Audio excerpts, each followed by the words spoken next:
हरे कृष्ण कृष्ण कृष्ण हरे हरे कृष्ण कृष्ण कृष्ण हरे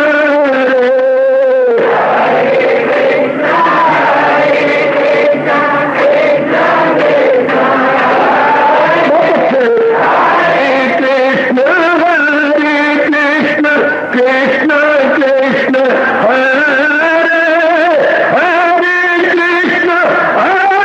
कृष्ण कृष्ण कृष्ण हरे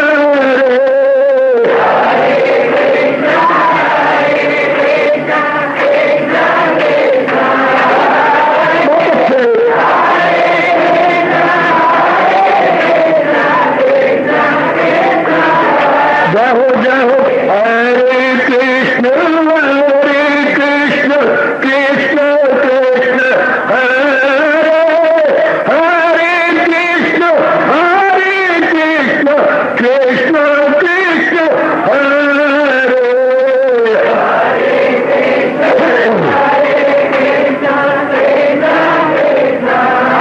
बहुत अच्छे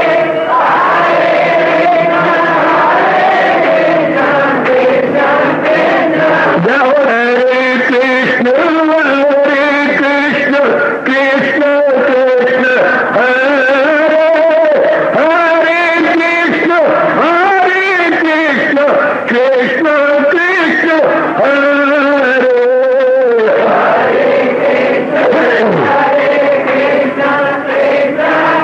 बहुत अच्छे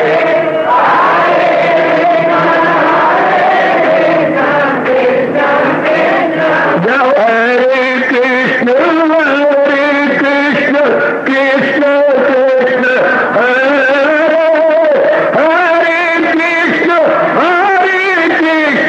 कृष्ण कृष्ण हरे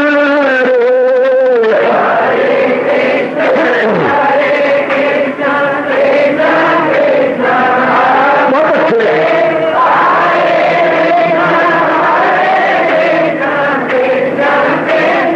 हरे कृष्ण कृष्ण हरे हरे कृष्ण कृष्ण कृष्ण हरे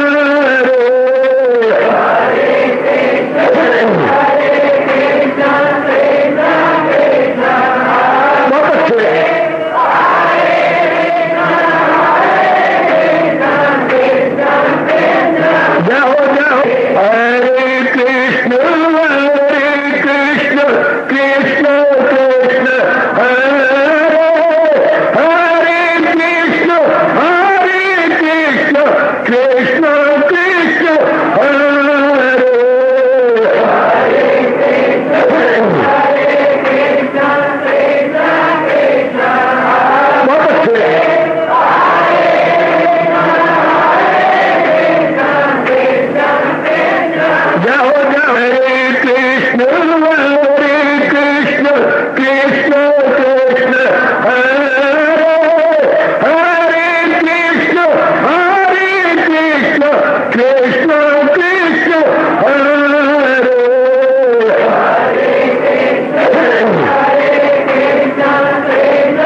अपनी शहनशाह की आज आरती बड़े प्रेम और श्रद्धा से उतारे।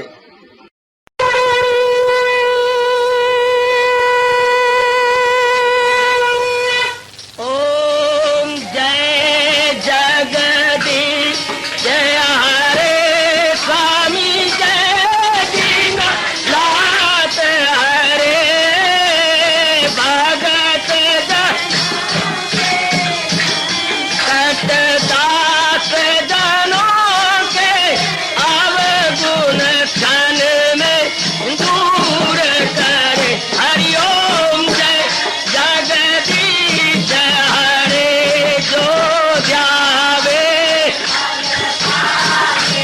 दुख विनिचे मन का दाता दुख विनिचे मन का सुख तू मची गई आवे सुख तू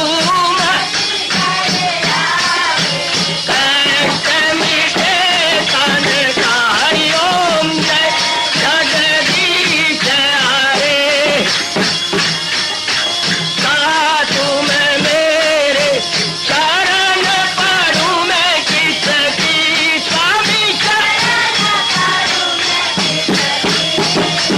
तुम बिन और न दूजा प्रभु बिन और न हाथ करूं मैं जिसकी। हरिओम जय जगदीश हरे तुम पूरन मातम तुम तरया स्वामी तुम तरयामी पार परम परमेश्वर तुम सबके स्वामी। हरिओम जय जगदीश हरे तुम करुणा के तुम पालना करता सब तुम्हारा करता मैं रखिया ज्ञानी मैं सेवक प्रभु कृपा करो भरता। हरिओम जय जगदीश हरे तुम हो एक अगोचर सबके प्राणपति स्वामी सबके प्राणपति किस विधि मिलूं दयालु किस विधि मिलूं कृपालो तुमको मैं तुम। हरिओम जय जगदीश हरे दीना बंधो ठाकुर तुम मेरे स्वामी रक्षक तुम मेरे अपने हाथ उठाओ अपनी शरण लगाओ द्वार पड़ा मैं तेरे। हरिओम जय जगदीश हरे विजय विकार पाप हरो देवा स्वामी कष्ट हरो देवा श्रद्धा प्रेम बड़ा गिरगीता जी की से। हरिओम जय जगदीश हरे मन धन सब कुछ है तेरा सब कुछ है तेरा तेरा तेरे अर्पण तेरा तेरे समर्पण क्या लागे मेरा। हरिओम जय जगदीश हरे जय जगदीश हरे स्वामी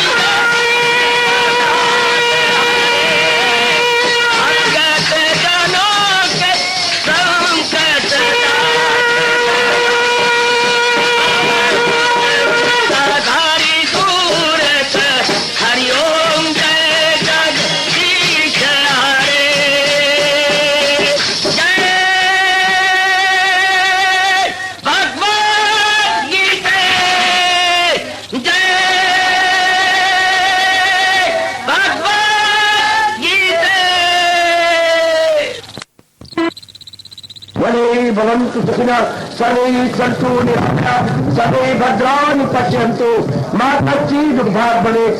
हरि ओम शांति शांति शांति। ओम प्रभु इसलिए भगवान कृष्ण की गुरु भगवान कृष्ण महाराज की। हाँ जी, आओ मेरे साथ शामिल, दोनों हाथ जोड़ते हुए। देखो बच्चे, दोनों हाथ जोड़कर भगवान जी के श्री चरणों को जरा निहारिए। ओम नमो भगवते वासुदेव प्रभु। ओम नमो भगवते वासुदेव प्रभु। ओम नमो भगवते वासुदेवाय।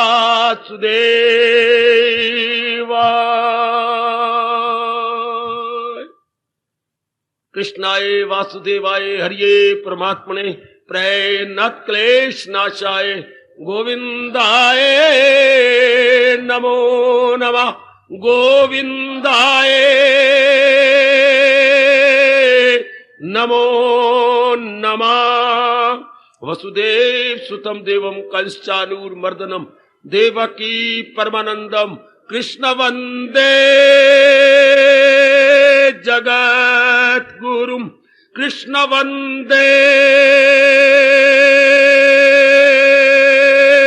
जगत गुरुम। श्री कृष्ण शरणौ मम। श्री कृष्ण शरणौ मम। श्री कृष्ण शरणौ मम। भाग्यशाली कल्याणकारी मेरी देवियों, बड़भागी गीता अनुयायी मेरे सज्जनों, धार्मिक भाइयों, टाइम बदलने से बहुत खप मच चुकी है। चलो, जैसे आपकी इच्छा मैं लौट के वापस चला जाता हूं। कल से भाई फिर 5 से 6, जैसे आपकी इच्छा, जिसमें आपका मन शांत रहे। मैंने तो आपकी शांति के लिए किया था। अगर आप सब खप मचा रहे गए, कल से फिर भाई 5 से 6। दूसरी बात, कोड़ी कई दिनों से आ रहे हैं मेरे भाई। ये कोड़ी भाई, आटा बहुत महंगा होता जा रहा है। हम लोग अगर हिम्मत मारे तो आटा दे हाजिर, जो कल के प्रसंग पर। लो मेरी देवी, मैं आज जल्दी भेजूंगा आपको 5:15 बजे, 6:15 बजे तक, पौना घंटा तो लीजिएगा। कल मैं अपने गुरुदेव जी का एक माटो दे रहा था आपको, उसको हम आदर्श वाक्य कहेंगे। महापुरुष अपने अनुभव के आधार पर हमें बहुत कुछ दे जाते हैं। जैसे मां पका पकाया भोजन हम लोगों को सवेरे शाम तैयार करके देती है, इसी तरह महापुरुष अपना अनुभव, मन का पका पकाया भोजन हमें दे गए, चले गए, भगवान की जात में समा गए। मां ने हमारे स्थूल शरीर को भोजन दिया, अनुभवी महापुरुष विशेषकर भगवान जी अवतार लेकर हमें मन का भोजन दे गए। इतनी बात तो याद रखो, भगवान जी और भगवान के अनुभवी, जिनकी मन की अप्रोच भगवान तक हो गई, उनको बोलते हैं अनुभवी। अंग्रेजी बोलती है रियलाइज्ड सोल। वो हमें मन का भोजन दे गए मेरी देवियों। अब हमारा कर्तव्य है समझे और मन को दे दे। कल स्वामी जी के इस बहुत ही पॉपुलर लोकप्रिय सिद्धांत पर विचार किया जा रहा था, अभी नहीं तो कभी नहीं। हाय, now or never, now or never. अभी नहीं तो, जरा चाय पी के आयो, अभी नहीं तो, अभी नहीं तो, और विचार करें। ऐसे दिव्य समागम में बैठे हुए कितना अच्छा विचार है। मन है ना हमारा, जी सरकार विचारों का पुतला है। और इंसान की परिभाषा भी आपको बताया। इंसान की परिभाषा क्या है? विचार। इंसान विचारों का घर है। चलते फिरते कोई भी काम करते हुए, उठते बैठते, खाते पीते, लेते, जब तक गहरी नींद नहीं आ जाती तब तक मन में कुछ ना कुछ संकल्प विकल्प आते रहते हैं। या मैं स्पष्ट कह दूं मेरे सज्जनों, मेरी देवियों, मन ख्यालों के घोड़े दौड़ाता रहता है। बड़े अफसोस की बात है, धर्मभूमि भारत में आप 4-5 दोस्त एक छोटी सी गोष्ठी नहीं बनाते। रोज 15 मिनट की गोष्ठी होनी चाहिए कि मन की संकल्प विकल्प ही तो तंग करती हैं। क्योंकि अंदर संकल्प विकल्प उठेंगे, उसी के अनुसार संकल्प विकल्प उठते, बड़ी अच्छी बात थी, कोई बुरी बात नहीं।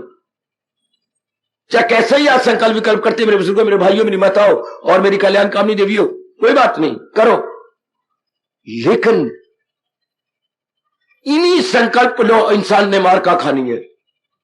इंसान का अर्श से फर्श पे गिरेगा, अर्श आकाश, फर्श में नीचे, अर्थात इंसान का गिरावट, इंसान का डाउनफॉल। सजनो सुनो, आपके देश की संस्कृति लाया हूं एक गिफ्ट रूप में आपके लिए। जमाना गिफ्ट का चल पड़ा है, एक अपने देश का भी गिफ्ट लो। और ये आपका बर्थ, मैं आप पर एहसान करने नहीं आया, आपके अपना ही बर्थ राइट में आपको देने आया हूं। जैसे your own birthright, because we are all Indian, हमारा ये बर्थ राइट है। मैं कोई आपका कोई उपकार भी करने नहीं आया, आपकी चीज आपके अंतःकरण में रखने आया हूं। कितना अच्छा हमारे धार्मिक देश का गिफ्ट है। इंसान की गिरावट कब होती है? बुरे विचार करने से नहीं। बुरे विचार मतलब काम संबंधी, क्रोध संबंधी, मोह संबंधी, लोभ संबंधी, अहंकार संबंधी, राग संबंधी, द्वेष संबंधी, these are all negative qualities. बच्चे, नकारात्मक वृत्तियां, नकारात्मक वृत्तियां, वृत्ति का मतलब होता है लहर, जैसे पानी में लहर उठती है। इससे मैं समझो ये मन की लहरें हैं। इनको हम अपनी भाषा में बोलेंगे, राष्ट्रभाषा में, वृत्ति डबल ता के साथ, छोटी की मात्रा, वृत्ति। ऐसी वृत्तियां मन रूपी झील में कितनी उठती रहती हैं। अगर हम मन को झील दे दे, झील की उपमा दे दे, तो बड़ी जल्दी समझ जाएंगे। मानो माने झील के समान है। हाँ, उनमें ये नाना प्रकार की वृत्तियां उठती रहती हैं। तो ये इंसान को तबाह करती हैं? नहीं, उठने दो। लेकिन अगर परमात्मा ने यहीं तक रखा होता, आगे चलो, वृत्ति आज उठी, कल उठी, दोपहर को उठी, सोती बार उठी, ये वृत्तियां बार बार उठती हैं। जब बार बार उठेगी, ओ इंसान तू मारा गया, ओ बेटी तू एक ढेले की भी ना रही। कब बाबा, कब? जब इन्हीं वृत्तियों के अनुसार मजबूर हो जाता है मन कर्म करने के लिए। अब इंसान कहीं का ना रहा, इंसान कहां गिरा? कर्मों में आकर के। किसी भी मेरे भाई को इतराज हो, मुझसे पूछा करो, बेशक मेरी बेटी को इतराज हो, मैं तो आपके अपने देश की संस्कृति देने आया हूं, आपको संस्कृति समझाने आया हूं, भेंट रूप में देने आया हूं। क्योंकि हम धार्मिक भारत में उत्पन्न हुए, भगवान ने हमें धार्मिक भारत में भेजा, कोई हमारे बड़े अच्छे पुण्य जागे, वरना हम किसी और कंट्री में पैदा हो जाते जो कि पहले दर्जे के मादा प्रस्त है, भौतिकवादी है। इसलिए बड़े ध्यान से सुनो, इतराज आए मैं हाजिर, पर यह ख्याल रखना टाइम बड़ा थोड़ा होता। प्रश्न के लिए प्रश्न ना हो, समाधान के लिए प्रश्न हो। तो आइएगा समझिए अब, डाउनफॉल ऑफ ए मैन कब? जब वो खोटे कर्मों में गिरा, अपने विचारों के अनुसार। विचार जननी है और कर्म उसकी औलाद है। विचार जननी मां, thoughts is the mother and action, action क्या है? ये उसके बच्चे हैं, उसकी डॉटर्स एंड सन्स हैं। अब इंसान मरा। यदि वो संकल्प विकल्प के अनुसार कर्म ना करता तब तो ठीक था, ये अपने आप में खत्म हो जाते। लेकिन नहीं, बार बार के उठने से इंसान मजबूर हो जाता है कर्म करने के लिए। एकाग्र रहना मेरी बेटियों। चलो कर्म कर लेता, फिर भी ना मार खाता है। मैं अपने शब्दों को फिर काट रहा हूं? नहीं, काट नहीं रहा। मैं परस्पर विरोधी बात या कंट्राडिक्शन भी नहीं कर रहा, मैं समझाने की चेष्टा कर रहा हूं। मेरे सज्जनों, मेरे जवानों, मेरे भाइयों, मेरी माताओं, मेरी बेटियों, कर्म किए तभी मार नहीं खाएगा, नहीं, कर्मों को रिपीट करता है।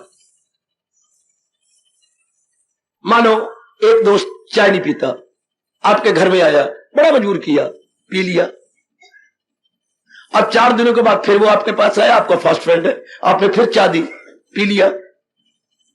इस तरह कोई और काम भी किसी के कहने पर वो करता है, तो वो काम वहीं तक नहीं, दोबारा करेगा, तीसरी बार करेगा, चौथी बार करेगा।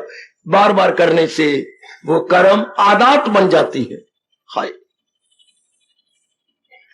उन्हीं कर्मों को रिपीट करने से, ओ मेरे पढ़े लिखे बच्चों, ओ मेरी ग्रेजुएट बेटियों, एक बार कर्म कर लिया, दोस्त को खुश कर लिया, कोई हर्ज नहीं, लेकिन वो चाय के प्याले फिर पिएंगे, लव अफेयर हम बार बार करेंगे, टेलीफोन बार बार करेंगे, मिलेंगे कहीं पार्क में जाके बार बार, 1-2 बार मिलना कोई बात नहीं, लेकिन time and again, now it becomes our fast habit.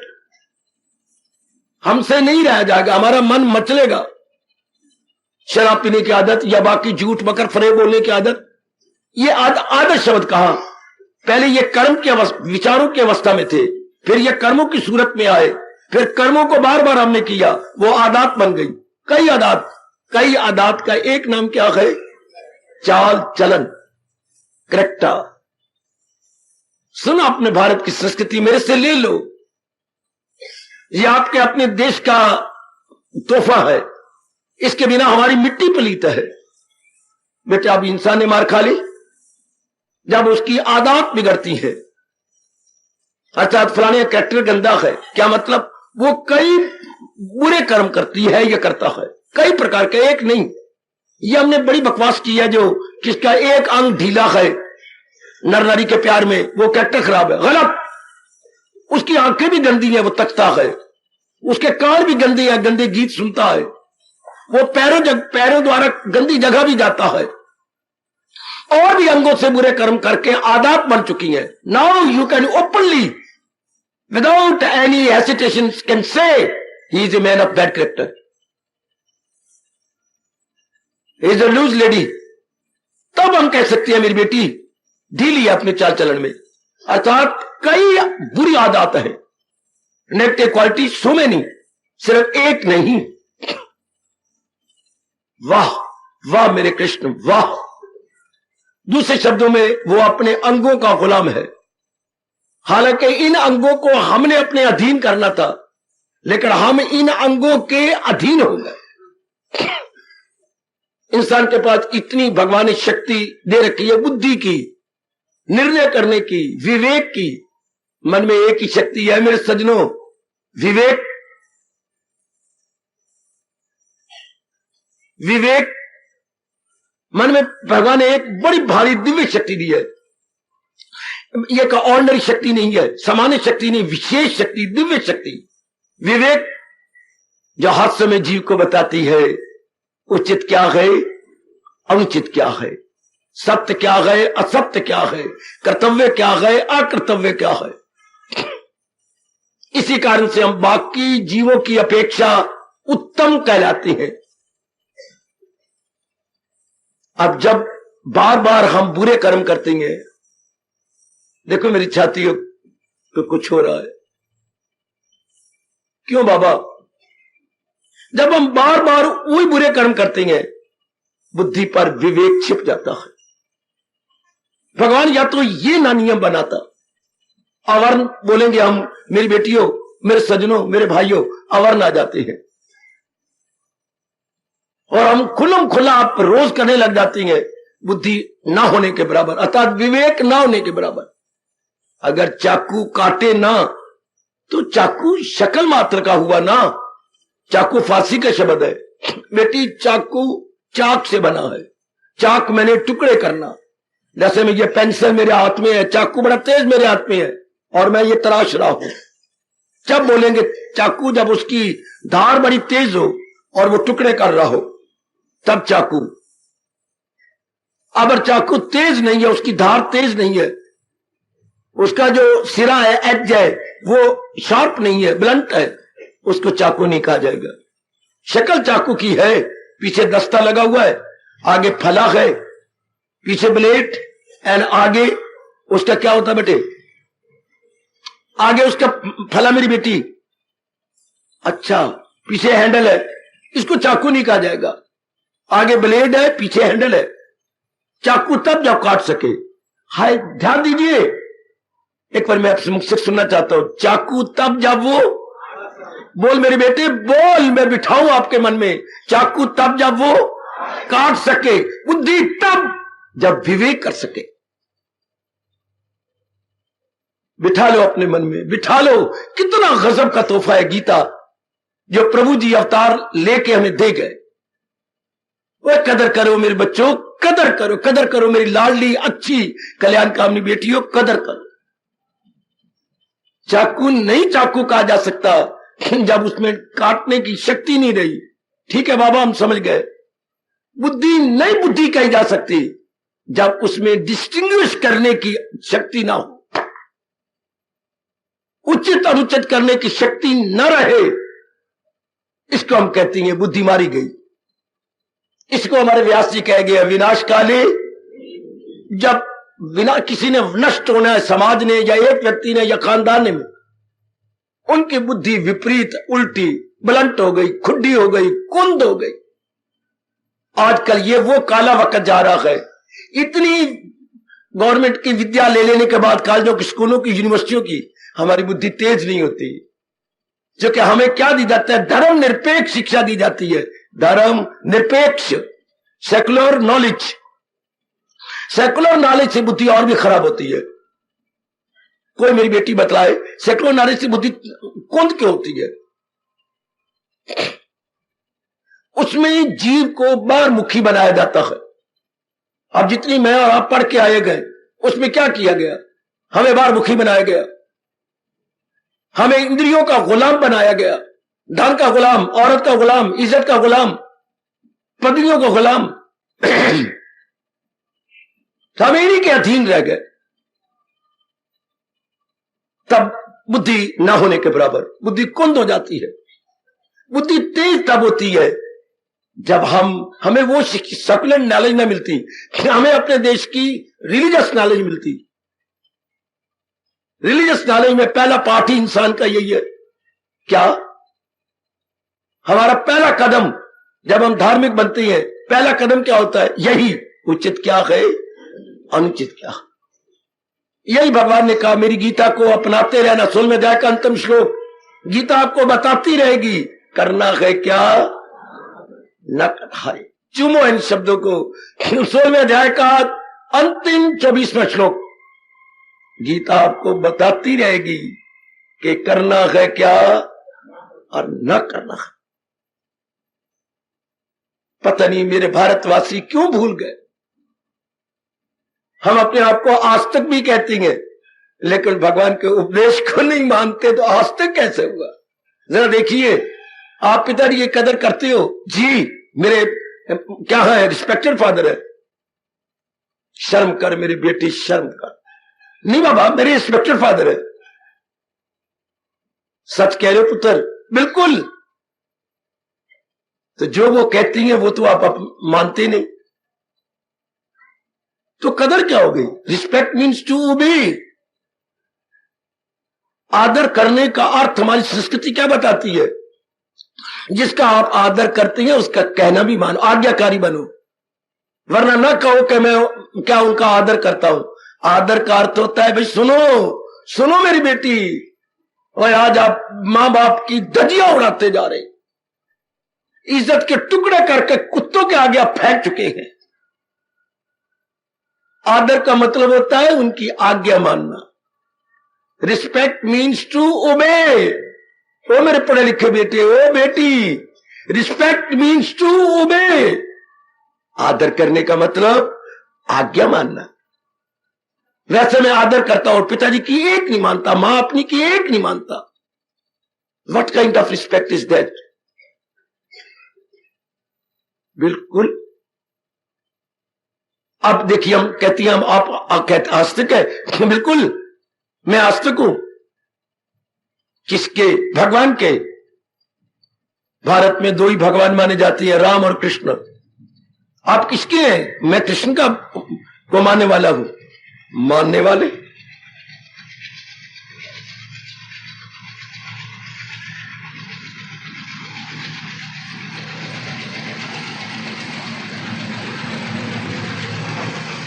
मानने को समझते ही नहीं। मानने का मतलब क्या होता है? मानने वाले, हम जी कृष्ण को मानने वाले इसलिए हम आस्तिक है, नहीं। आपकी गीता कहती है वो आस्तिक नहीं है जो केवल मानता है, आस्तिक वो है जिसको मानता है उसके अनुसार जीवन बनाता है। वो मेरे से 1000 बार बुलवाओ और आप मन में रखो, मानने का मतलब उसके उपदेश को जीवन में ढालना, तब भगवान कहेंगे मैं आस्तिक हूं, आप भी आस्तिक है। तब हमें एथियस्ट नहीं कहा जाएगा, थियस्ट। जब उनके उपदेश को जीवन में ढाले, जो है मेरी तालीम पर, गीता का एक एक शब्द पुकार पुकार के अनुरोध पूर्वक कह रहा है। भगवान जी इंसिस्ट करते हैं, एम्फेसाइज करते हैं, जो महाराज जी के उपदेश को अपनाई जा रही है। कल युग ने मत मार दी, लाखों के मंदिर बिरला बना के चला गया बेचारा, लेकिन शायद इन मंदिरों ने किसी को आस्तिक बनाया हो। क्यों? उनके अनुसार जुटते तो हम है नहीं। बिरला ने जहां भी मंदिर बनाया भगवान कृष्ण जी के बनाया है, या अपने अपने अपने विष्णु जी के बनाए हैं, लेकिन उनके अनुसार जुटना, पत्थरों का नाम मंदिर नहीं, मूर्ति का नाम मंदिर नहीं, भगवान का नाम मंदिर है, भगवान का नाम मंदिर है। मूर्ति में हम भगवान की भावना बनाते हैं, बिल्कुल हम पत्थर नहीं देखते, हम अपने इष्टदेव को देखते हैं। मेरे सजनों, मेरे देवियों, तो इष्टदेव ने उपदेश कोई नहीं दिया। उपदेश मीन्स कमांडमेंट, ऑर्डर, आदेश। सुनो मेरे पढ़े लिखे बच्चों, उपदेश इज इक्वल टू आदेश। फिर बोल बाबा, उपदेश इज इक्वल टू आदेश। उन्होंने उपदेश द्वारा आदेश दिया है। भगवान का और आजकल बड़े बड़े ऑफिसरों के आदेश में आकाश पाताल का अंतर है। भगवान ने जो आदेश दिए हैं वो उपदेश माने जाते हैं। क्यों? उनसे लोक परलोक बन जाता है। जिनसे लोक परलोक बन जाए उसी को अपने हिंदुस्तान, अपना भारत कहता है उपदेश। अंग्रेजी बोलेंगे हम teaching plus preaching, teaching plus preaching. चूंकि उनसे हमारा लोक परलोक बन जाता है, उनसे हमारी बिगड़ी बन जाती है, उनसे हम इंटरनली एक्सटर्नली रिफॉर्म्ड हो जाते हैं। रिफॉर्म्ड, हमारा सुधार हो जाता है। रिफॉर्मेशन का मतलब बेटी सुधार। सुधार का मतलब जो अवगुण थे वो निकल गए, जो गुण थे वो आ गए। कपड़े का सुधार कब होता है? जब आप धोते हैं। जो मैल थी, सुनो सुनो सुनो सुनो मेरे हरियाणा के धार्मिक भाइयों, धार्मिक देवियों, कपड़े का सुधार कब होता है? जब धोया जाए, साबुन से, अपने हाथों से, मुक्कों से मल मल के धोया जाए। तब क्या होती है? अनवांटेड जो क्वालिटी आ गई उसमें, मैल, धब्बे, वो निकल जाए और दूध की तरह चमक उठे कपड़ा। अब हम कहेंगे कपड़ा का सुधार हो गया। Now we have reformed our clothes, not cloth. सिले हुए कपड़े, क्लोथ्स। क्लॉथ को नहीं धोता, क्लॉथ तो थान होता है, क्लॉथ मर्चेंट, उनके कपड़े क्या धोने की जरूरत है? क्लोथ्स। अपने सिले हुए कपड़े हम धोते चुके, मैले हो चुके, तो कपड़ों का क्या हो गया? सुधार हो गया। इसी तरह सजनों, भगवान के उपदेश से हम अपनी बुद्धि और मन को धो देते हैं, मतलब अनवांटेड जो क्वालिटी होती है वो निकाल लेते हैं। आजकल के जमाने में अनवांटेड को समझना भी असंभव हो चुका। मेरे में ये अवगुण है, कौन देखता है? कौन मेरी बेटी किसी को कहा भी जाए तो बुरा मनाएगी, खाने को पड़ेगी। ये रियलाइज करना कि मेरे में ये त्रुटियां हैं, ड्रॉबैक्स हैं, फॉलिंग्स हैं। ड्रॉबैक्स, फॉलिंग्स बड़े भागों का चिन्ह है मेरे सजनों, बड़े भागों के लक्षण है मेरी देवियों। ये रियलाइज करना मेरे में ये कमियां हैं। बस इस अवस्था में स्वामी जी कहा करते थे, मेरे गुरुदेव जी कहा करते थे, क्या? जब आदमी रियलाइज कर ले, और रियलाइज कौन करेगा? केवल आप जैसे कल्याणकामी।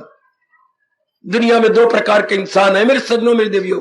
कल्याणकामी जो अपना कल्याण चाहती हैं, और दुनिया वाले क्या है? कामकामी जो अपनी कामना पूरी करना चाहते हैं। कामना पूरी होती नहीं, चूंकि कामना पूरी होने उनके बाद तृप्ति नहीं होती, तृप्ति ना होने के बाद फिर नई कामना, फिर तीसरी कामना, चौथी कामना, so on and so forth. कल्याण हो जाता है जीव का बड़ी जल्दी यदि वो अपने अवतारी भगवान जी के अनुसार जुटे तो, महाराज जी की वाणी के अनुसार जुटे। मुझे तजर्बा यही हुआ है, इसलिए मैं इसी पर अनुरोध पूर्वक कहता जा रहा हूं। यदि अपने अवतारी भगवान जी के अनुसार उपदेश को अपने जीवन में ढालता जाए, अब इस अवस्था में जब हमारे में आगे पता लग गया मेरे में ये कमजोरियां हैं, मेरे में अभी तक काम की वृत्ति है, क्रोध है, लोभ भी है, अहंकार भी है, राग द्वेष भी में है, जब ये रियलाइज करो, जब आपके मन में एहसास पैदा हो जाए, रियलाइज करना, एहसास पैदा होना, feeling, to feel, to realise, to feel, महसूस करना।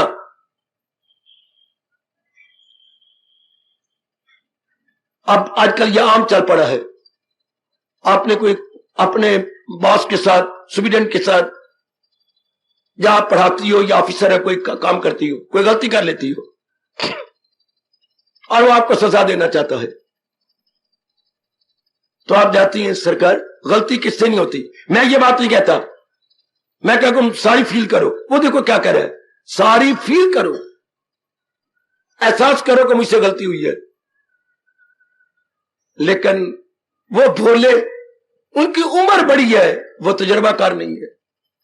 वो उम्र में बड़े हैं, ऑफिसर है, उम्र में ऑफिसर है, बाकी एक धेले के भी नहीं है। वो सारी फील करने से कुछ नहीं होता, वो गलती फिर होगी। सारी फील करने से क्या होगा? इस अवस्था में भगवान कहते थे, महाराज जी गुरुदेव कहा करते थे कि सारी फील करो और साथ ही कसम खाओ, प्रायश्चित करो। क्या कि नाउ और नेवर, ये कहना चाहिए था अफसर को, अब हुआ, now it never be repeated, so for my self is concern. एक बार अपनी कुर्सी से खड़ा होके आपको प्यार करता, it won't be repeated sir, now I committed, now I committed, it never be repeated, अब कभी नहीं होगा। बहुत भला हुआ कईयों का, आपका भी हो जाए। मुझसे अब गलती हो गई, अब कभी नहीं होगी, अभी नहीं तो कभी नहीं। आई फील, सारी फील करता नहीं मैं। इससे क्या होगा? इससे कुछ दिनों के बाद मेरा मन मुझे मजबूर करेगा रिपीट करने के लिए। तो आप, अब हम सब अपना कल्याण करना चाहते हैं, तो जो हमारे में त्रुटियां जो रियलाइज कर रहे हैं आप, सत्संग में बहुत कुछ पता लग जाता है कि हम कितने पानी में हैं, वेयर वी स्टैंड, हमें अपने बारे में पता लग जाता है। और खासकर गीता जी का सत्संग जैसे मैं विस्तार पूर्वक आपको सुनाया करता हूं, तो हमें अपने बारे में समझ आ जाती है कि मेरा अंतःकरण में क्या क्या त्रुटियां, क्या क्या कमजोरियां, क्या क्या ड्रॉबैक्स हैं, तो जिनको आप खुद महसूस करती हैं। ओ मेरे भाइयों, ओ मेरे बुजुर्गों, ओ मेरी माताओं, ओ मेरी पढ़ी लिखी बेटियों, हर एक के मन में अपनी अपनी त्रुटियां हैं, जिनको आपने रियलाइज किया, अभी निकाल दो। निकालूंगी, ऐसे व्यक्ति कभी नहीं तारेंगे। ऐसे व्यक्ति मेरे भगवान की वाणी का कभी लाभ नहीं उठाएंगे, जो गा गी बोलते रहते हैं। बस काफी मेरी उम्र गुजर गई, अब ये त्रुटि दोबारा नहीं होगी, मुझे भगवान की कसम। बस मेरे प्रभु मुझे माफ करना। हमारे भगवान, हमारे व्यास जी कहते हैं, प्रायश्चित क्या है? वो गलती दोबारा ना हो। हमारे प्रायश्चित की पहली शर्त क्या है? दोबारा ना हो। और ये कसम खाइए कि ये आप दोबारा होगी नहीं, मैंने रियलाइज कर लिया, निकाल दिया, ये प्रायश्चित है।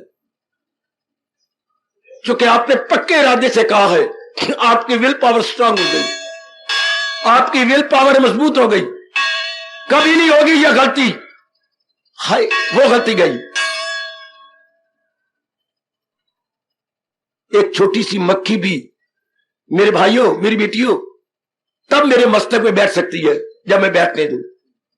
एक छोटी सी चींटी भी तभी मेरे पीठ के पीछे मुझे छेड़ सकती है जब मैं ऐसा करने दूं। ना करने दूं तो मजाल है उनकी। कोई भी मन में वृत्ति आए वो तब तक रहेगी जब मैं उसे बिठाए रखूं, जब मैं रियलाइज कर लूं कि मेरी फॉली है, मेरी ब्लंडर है, अब नहीं रह सकती।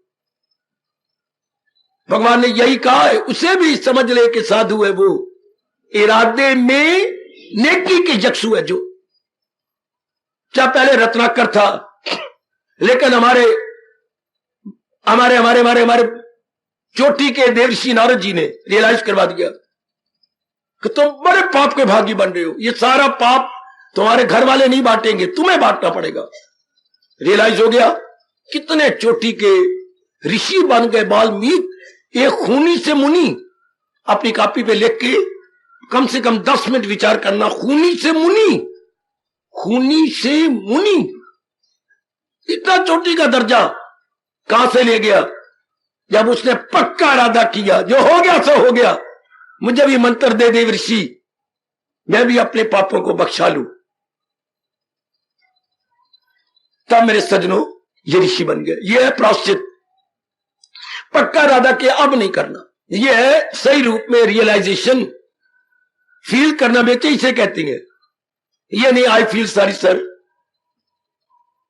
इससे तो सारी मेरी देवियां बन जाती, मेरे बच्चे देव पुरुष बन जाते। आई फील सॉरी सर, अर्थात वो गलती फिर कभी ना हो, अभी नहीं तो कभी, वरना वो सिर्फ एक जबान का चलावा होता है और उस समय को धकेला जाता है।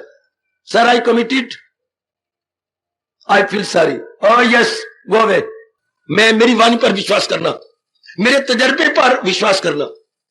ऐसे जीवों का जन्म नहीं होता, नहीं होता, नहीं होता, क्योंकि यूं त्रुटियां निकलती जाएंगी।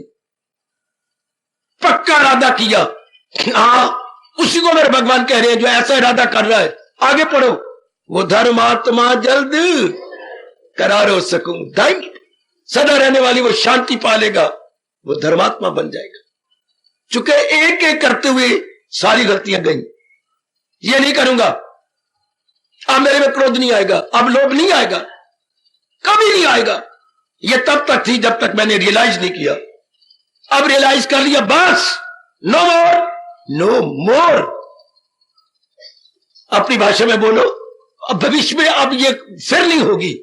इंग्लिश में तो हमने 2 शब्द बोल दिया, नो मोर, भविष्य में फिर नहीं होगी, भविष्य में फिर नहीं होगी। अब मजाल क्या मेरे बुजुर्गों, मेरे भाइयों, मेरी माताओं, बेटियों, ये फिर हो जाए। हम तो अपने साथ मजाक करते हैं, अच्छा गलती होगी मैं नहीं करूंगे। आप सिर्फ कहां से कहती है? होठों से या अगले दांतों से या कंठ से या तालू से या मूर्धन्य से? ये तो बात नहीं बनेगी। अगर हम केवल होठों से बोलते रहे, अपने साथ मजाक, अपनी आयु को तबाह कर रहे हैं। हम बोले अंतःकरण से, अब नहीं होगा, क्षमा कर मेरे मालिक। अब मैंने फुल्ली रियलाइज कर लिया, पूरा रुपए मैंने रियलाइज किया। कोई तो बताए पूरा रुपये का अर्थ क्या होता है? हाय ठीक है हो मेरी बेटी, मन से, वचन से, कर्म से। तब हम कहेंगे नाउ आई फुल्ली रियलाइज्ड। हाय हाय, मैंने मनसा वाचा कर्मणा रियलाइज कर लिया। यही स्वामी जी कहते थे, फिर अभी नहीं तो कभी, अब यह गलती कभी नहीं होगी। तो ये गलतियां निकलती जाएंगी, आपका अंतःकरण निर्बल होता जाएगा। फिर on the other hand, now हम पिक्चर की दूसरी साइड ले, फलाने में ये कितना अच्छा गुण है, ये रोज गीता जी पढ़ के मनन करता है, वाकई ये पूरी कोशिश करता है हर समय भगवान का चिंतन हो, जहान का चिंतन ना हो। ये कितना अच्छा है, एप्रिशिएबल एंड अपलॉडेबल, सराहनीय है। वो 2 शब्द है हमारी अपने देश में, किसी के धार्मिक रूप में क्या स्तुति करनी हो या मान देना हो, उसकी जो आदत है क्या है? आदर्श है और सराहनीय है। सराहने योग, आदर्श अपनाने योग। 2 शब्द में बेटी, मेरी एक सखी की, सहेली की आदत क्या है? आदर्श है और सराहनीय, अपलॉडेबल एंड एप्रिशिएबल। जिसको आप खुद रियलाइज कर रहे हैं और कह रहे हैं हाँ अभी, वो क्या करता है, वो गीता रोज पढ़ता है। तो फिर अभी नहीं तो कभी नहीं। और आप, मैं तो कभी नहीं पढ़ता, अभी कसम खाओ, उधर ब्लैक साइड में आपको बताया, इधर डार्क लाइट साइड में, अभी मैं भी गीता पढ़ा करूंगा और विचार करूंगा। वो हर समय भगवान का चिंतन करता रहता है, मैं भी ये नहीं करूंगा, not from this very moment, भगवान का चिंतन मैं भी करूंगा। ये तो मैं तो आपके बीच में हूं, मैं तो कहीं जाता नहीं, किसी की दावत स्वीकार नहीं करता। आप करके देखो, ये सारे मेरे बच्चे मेरी आवाज सुन रहे हैं, चंद ही दिनों में समाधि में बैठे होंगे आप। सच आजमा के देखो, सच कह रहा हूं, ये झूठ कह रहा हूं, आप खुद करके देखो। वाह, जो क्या होगा, नेगेटिव क्वालिटी निकल जाएंगी, पॉजिटिव क्वालिटी आने लग जाएंगी, मन मजबूत हो जाएगा, एकाग्र हो जाएगा। एकाग्रता का नाम ही डीप मेडिटेशन है। निर्विकल्प करके देखो, आजमा के देखो मेरे बच्चियों, मेरे भाइयों, आपके जीव भगवान में तलीन हो जाएगा। समाधि कहते हैं जीव का, जीवात्मा का परमात्मा में तलीन हो जाना। लो, इतनी सी बात है, गीता यही कहना चाहती है। बड़ा विस्तार किया मेरे भगवान जी ने, बड़ा भारी उपकार है प्रभु का, बड़ा ठोस ग्रंथ है गीता, बहुत ठोस ग्रंथ है, सॉलिड टीचिंग एंड प्रीचिंग। आप हटाओ नेगेटिव क्वालिटीज, यही कह के अभी नहीं तो कभी नहीं, फिर मुझे मौका नहीं मिलेगा, और ये गुड क्वालिटी मेरे में नहीं है।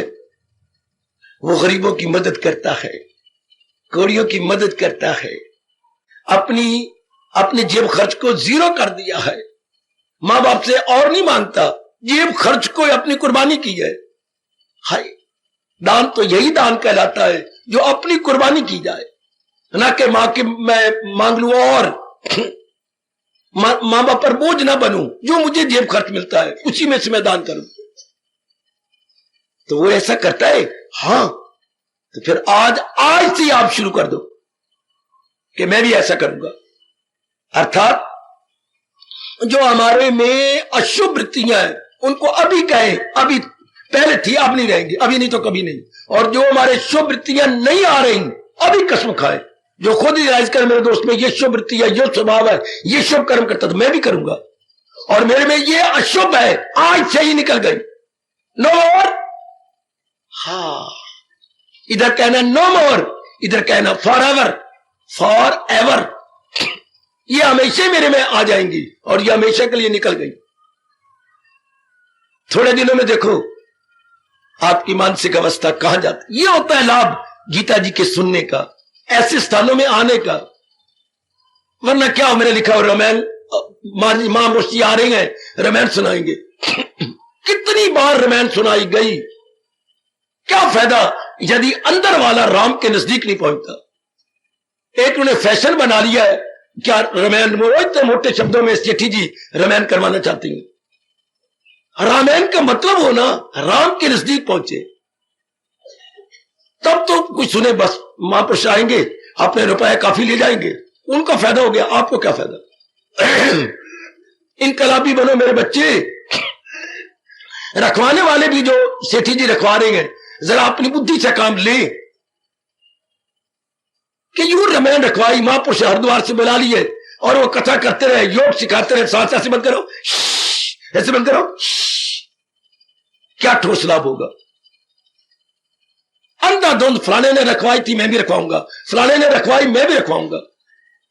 बेटे इससे कुछ ठोस लाभ नहीं होता। ठोस लाभ ये है जो मैं आपके भगवान आपको गीता के ज्ञान से सिखा रहे हैं, या ये अभी नहीं तो कभी। वरना कितनी बार कहानी सुनी रामायण की, सीता रो रही है तो लक्ष्मण रो रही है, तो फलाना जा रहा है तो ये हो रहा है, तो वो पिट गया तो रावण मर गया। वो तो मर गया रावण, अंदर वाला मरा, खोटी मिट्टी वाला मरा। वह फिर भी एक रिवाज चल पड़ा है, उसने रखवाई मैं भी रखवाऊं, फलाने रखवाता है रामायण मैं भी रखवाऊं। और मैं आपको ठोस रूप में कह रहा हूं, चंद थोड़े दिनों में क्या से क्या अवस्था बनती है, जब हमारी बैड क्वालिटी निकल जाएंगी और गुड क्वालिटी आ जाएंगी हमेशा के लिए। लो अब क्या होंगे? मन निर्मल और सूक्ष्म, और मेडिटेशन में तलीन। निर्मल और सूक्ष्म और समाधि में तलीन। गीता तो कमाल कर देती है कि जब इस तरह अवस्था बनती है तो ख्याल उसके वश में। संकल्प विकल्प बंद, हाँ संकल्प विकल्प बंद, ध्यान का हो गया प्रबंध। करो, मेरे प्रभु ने आपको बहुत अच्छा मौका दिया। ऐसे अवसर पर हमारे गुरुदेव जी कहा करते थे, अभी नहीं तो कभी। ऐसा ठोस लाभ होता है बच्ची, ना कि मैंने रखवा ली, भागवत पुराण रखवा रही है, वो आए, दिन मुकर्रर कर दिए, जल्दी जल्दी इन्होंने पढ़ा, कहानी सुनाई, चल दिए। खुद जनता सोचती नहीं कि ठोस लाभ क्या हुआ। ऐसे रखवाने से ठोस लाभ हुआ क्या? अखंड पाठ करवा दिया, क्या लाभ हुआ? वही गंदी वृत्तियां हमारे में रही, गंदी वृत्तियां निकली नहीं। ठोस लाभ इंसान को तब होता है, सुनो मेरे बच्चों, मेरी बेटियों, जब अंदर से गंदी वृत्तियां निकले, शुभ वृत्तियां सदा के लिए बैठ जाए। अब इंसान को सॉलिड गेनिंग, सॉलिड गेनिंग, वरना श्रोता को कोई लाभ नहीं अगर वो वृत्तियां फिर रह जाए। अगर मेरे में काम रह जाए, क्रोध रह जाएगा, मोह रह जाएगा, मैंने कथा सुन ली 8 दिन लेकिन ये नहीं निकली, कोई ठोस लाभ नहीं। ये निकल जाए, कपड़े धोने का मतलब मैल निकल जाए, मैल निकल जाए। जी, हम इनकी वर्दियां, जो गर्म वर्दियां धुलाती है, विशेष है ड्राई क्लीनर, कई बार वर्कर शिकायत करता है, ये देखना जी सारी मैल लगी, उसको बुलाते हैं, ये आपने ड्राई क्लीन कितने पैसे दिए अपने इस कोट के, और ये देख ही रहे ना आप, ये कॉलर और ये कफे मुझे फिर दे दो, मैं धो के देता हूं दोबारा।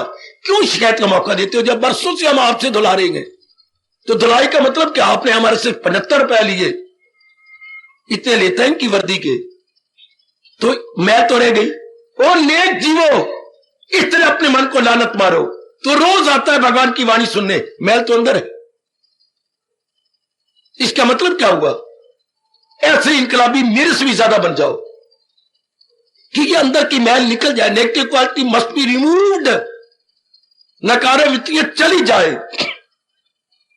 बरसों गुजर गए, हम यही भगवान से प्रार्थना करते आ रहे हैं, विषय विकार मिटाओ, क्यों नहीं जाते? पाप हरो देवा, हर सुबह शाम आरती उतारी जाती है, तो फिर यही तो गंदी वृत्तियां तबाह करी है, क्यों नहीं जाती? ऐसा सोचो। हम गीता सुनने आते हैं, तो मतलब क्या है? खोटी वृत्तियों को निकालना और शुभ वृत्तियों को रख लेना, उसके बाद देखना आपकी क्या अवस्था। यह है ठोस लाभ। जैसे कपड़े धोने का मतलब मैल छुड़वा देना, मैल छूट जाए और कपड़ा दूध की तरह या चूने की तरह सफेद नजर आए, बिल्कुल ठीक। सत्संग या गीता सुनने का मतलब अंतःकरण निर्मल हो जाए, वो वृत्तियां अंदर न रहे, अब मजा आ गया, और उसकी जगह शुभ वृत्तियां, गुड क्वालिटीज आ जाए। यह है ठोस लाभ गीता जी सुनने का, इस स्थान में आने का। या धर्मस्थान में जाते हैं ना, वो लिखा हुआ रमैन रमून महापुरुष आ रही है, वहां सुनने वालों की वृत्तियां चली जाए और राम की कृपा से शुभ वृत्तियां आ जाए, मजा आ गया।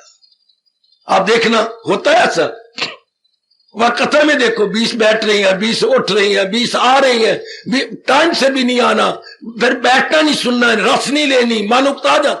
ये तो उल्टा अनादर होता। कितना अनादर! आपको मेरे भगवान ने सुनहरी मौका दिया है अपनी वाणी सुनने का, और जो आप रियलाइज कर रहे हैं मेरे में ये नेगेटिव क्वालिटीज है, इसको निकाल दो फॉर एवर। और मन को कर नहीं, अभी अभी अभी नहीं तो कभी नहीं। फिर यह मौका कब मिलेगा? फिर शायद हमारा मन रियलाइज करे या ना करे। और जो गुड वृत्तियां आप देखते हैं मेरे में, ये नहीं है। क्यों नहीं है? अभी आनी चाहिए, क्योंकि जिसकी हम महत्ता बढ़ाएंगे वो हमारे अंदर आ जाएंगी। पहले गंदी वृत्तियों को गलती से महत्ता बढ़ा दी, निकाल दो। ये था मेरे गुरुदेव का कहना, जिससे मेरी जात ने बहुत लाभ उठाया। अभी नहीं तो, अभी नहीं तो नाउ और नेवर। प्रेम से बोलो बेटे, नाउ और अभी नहीं तो भगवान करे आप पे लागू हो जाए, केवल एक मेरी जात पर नहीं, आप सब पे लागू हो जाए। अभी जो मैंने रियलाइज किया खत्म, और ये वृत्तियां शुभ मेरे में नहीं है, जरूर आएंगी। अब मजा आ गया सत्संग सुनने का। इसे बोलते हैं सत्संग। पॉजिटिव क्वालिटी सत्य होती है, नेगेटिव क्वालिटी असत्य दुखदाई होती है। वो जाए, डॉक्टर का इलाज करने का मतलब ये मेरी बीमारी जाए, मेरा बुखार उतर जाए। 103 डिग्री से नीचे नहीं उतर रहा, मैं 8 दिन इलाज करा रहा हूं, छोड़ दो डॉक्टर को।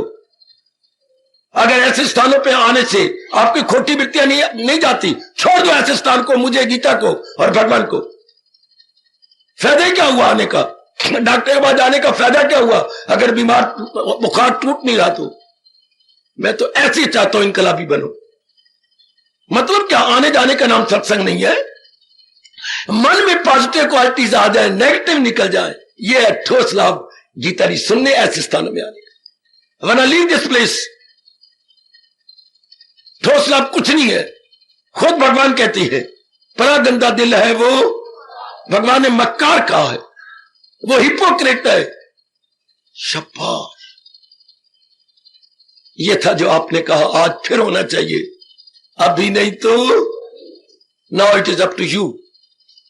आप जरा गहराई में उतरो और देखो कि ये लाभ होना चाहिए, मेरी ये काली वृत्तियां निकल जाए और वो आपके दृढ़ निश्चय पर नावेदाय का ये फरमान अपने सामने रख लो, उसे भी समझ लो। इतना गंदा इंसान, हाँ, इरादे में नेकी के यकसू, जिन्होंने पक्का इरादा कर लिया मर मिटूंगा लेकिन इन वृत्तियों को अंदर नहीं रहने दूंगा, मेरी रोटी खाना हराम होगा यदि ये शुभ वृत्तियां मेरी ना बन जाए। आज मजा आ गया। गंदी गंदी बातों के लिए जिद कर रहे हैं मेरे जवान, तूने मेरे साथ शादी ना करवाई, मैं जहर खा लूंगा। खा ले बेवकूफ। अगर मैं अब की बार भी ये मैंने ना हुआ, मैं लाइन पर शेर दे दूंगा। लोग कसमें भी कहां खा रहे हैं, किन बातों के लिए कसमें खाई जाती हैं? अब की बार मुझे वो नौकरी ना मिली, मेरा जीना हराम हो जाएगा। ये देखो कसमें। हम धार्मिक देश के वासी हैं, कसम खानी चाहिए थी इसके लिए कि मेरे में ये वृत्तियां नहीं रहेंगी, मेरे में ये वृत्तियां नहीं है, ये शुभ वृत्तियां जरूर रहेंगी, वरना मेरी जिंदगी रखना असंभव। कितने मालिक खुश होते, कितने देवता खुश होते, कितनी ये प्रकृति खुश होती। कि मेरा जीना हराम अगर नेगेटिव क्वालिटी मुझे छोड़ती नहीं और पॉजिटिव क्वालिटी अब मेरे अंदर आती नहीं, तो भगवान आपको बड़ी शक्ति देते। इस अवस्था में कहा गया है परमात्मा उनकी सहायता करते हैं जो अपनी सहायता के लिए कमर कस लेते हैं। God helps those who help themselves. ऐसा रियलाइज करके कह दो मेरे गुरुदेव के प्यारे प्यारे शब्दों को, अभी नहीं तो कभी नहीं, अभी नहीं तो हार्दिक आशीर्वाद।